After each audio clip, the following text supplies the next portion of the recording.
ես հրավիրված եմ ծնունդի ու արագ պատրաստվում ենք միասին։ Ուրեմն ծնունդը լինելու է Ապոլոյում, ինչպես գիտենք, այնտեղ ավելի հունական վայբ է տիրում, ու շատ լագիչնի կլիներ, որ հագնեինք սպիտակ, բայց քանի որ շատ ծեծված այդ սպիտակը հունական ոճը, մենք դա չենք հագնի։ Ես չունեմ նաև սպիտակ ոչ մի շոր, դրա համար միանգամից այդ տարբերակը չեղարկում ենք,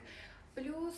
սև չի սազա, իսկ իմ բոլոր շորերը ինչպես գիտենք սև է, դրա համար ես մտածել եմ ալտերնատիվ տարբերակ, եկեք ձեզ ցույց տամ։ Ամեն դեպքում հունականը մենակ սպիտակը չի, այլ նաև կապույտը,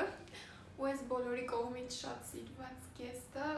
մի անգամ եմ հագել, ճիշտն ասած, դրա համար այսօր եկեք սա հագնենք։ Իմ բրենդի հագուստների մեջ երբեք չեք տեսնի, որ ցեպը հետևից է, լավ մի հատի մեջ կա,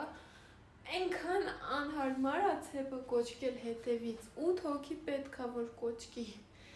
Так, սա իմ վերջնական լուքը։